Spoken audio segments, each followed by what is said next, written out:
Everyone at Brookhaven High knew the sound of loud laughter echoing through the halls, the unmistakable signature of the school bullies. But no one ever noticed the soft footsteps of the quiet girl walking behind them. No one except the ones who crossed her line. Her name was Emily West. She was the kind of girl who sat in the corner of the classroom, never raised her hand, and ate lunch alone under the old oak tree behind the cafeteria. Her long chestnut hair usually hung over her face, and her voice was barely louder than a whisper. But there was something in her eyes, a quiet intensity, that only a few ever noticed. And those few, they learned never to underestimate her. It started on a Tuesday. The cafeteria was loud and chaotic like always. Emily sat alone, eating her apple slices and reading from a tattered notebook. That's when Jake, the self-proclaimed king of Brookhaven High, strutted past her table with his crew. Lexi, the popular cheerleader, and Brandon, the loud-mouthed jock. Jake stopped and smirked at Emily. "Still writing your little diary, freak," he mocked, snatching the notebook from her hands. Emily's eyes widened, but she didn't say a word. Her fingers trembled slightly. Brandon laughed. Maybe she's writing love letters to her imaginary boyfriend. Lexi rolled her eyes and added cruelly, "No one would ever love a ghost girl like her." They tore a page from the notebook and read it aloud. A beautiful passage about feeling invisible in a world full of noise. The laughter echoed through the cafeteria, and Emily just stood there, frozen, her face pale and her eyes glossy. The bell rang. Emily quietly walked away, not saying a word.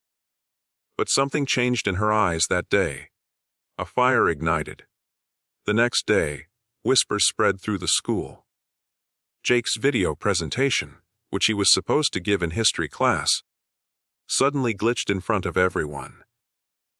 Instead of his slideshow, the projector flashed a looped video of him dancing shirtless in front of a mirror, something he'd uploaded privately on his phone.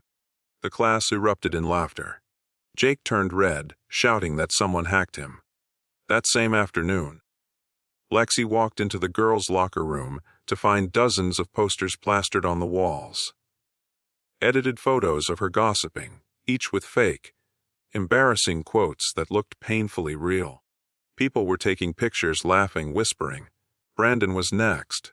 During gym class, his Spotify account connected to the school speakers and started blasting a playlist titled Brandon's Secret Softy Vibes, full of love ballads and boy band music. He tried to shut it off, but the coach just laughed, thinking it was a prank. By Friday, the three of them were panicking. Their social media accounts were acting up. Private messages leaked. Fake screenshots started circulating. Their reputations were crumbling, and no one knew who was behind it. But Emily knew. She didn't have to say anything. She walked through the halls with the same quiet steps, her eyes now steady and calm. And slowly, people started noticing her. It wasn't just the revenge that caught their attention. It was her talent. The writing they once mocked, it went viral. One of the notebook pages had been anonymously submitted to the school newsletter. The Ghost Girl's Voice, it was called. Students were touched by her words. Her poetry, raw and honest, gave voice to every quiet, overlooked soul in the school. Even the teachers were moved. Mrs. Patel, the English teacher, asked to see more of her writing. Emily was hesitant, but eventually agreed. By Monday, the bullies were broken. Jake had lost his popularity, Lexi was too embarrassed to show her face at cheer practice, and Brandon stopped bragging in the hallways. They realized they weren't untouchable. Then came the assembly. Principal Harris announced the winners of the school's annual creative arts competition.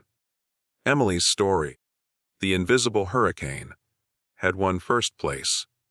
The audience stood in applause as she walked onto the stage, her notebook clutched to her chest. After the assembly, Jake, Lexi, and Brandon approached her backstage. Their expressions weren't angry, They were ashamed. Jake spoke first, his voice lower than usual. "We're sorry. For what we did. We were just being stupid." Alexi couldn't meet her eyes. "Your writing, it's beautiful. We didn't know." Emily looked at them, her face calm. She didn't smile. She didn't gloat. She just said, "I forgave you the moment you laughed. Because I knew one day you'd remember what it felt like to be invisible, too." They didn't know what to say, but they knew. She wasn't the quiet girl anymore. She was the girl who made them see. From that day on, things changed at Brookhaven High. People spoke a little kinder, laughed a little less at others' expense. And Emily, she still sat under the old oak tree, still scribbled in her notebook. But she wasn't alone anymore. People joined her, not out of pity, but out of respect. She had found her voice, and in doing so, gave a voice to so many others.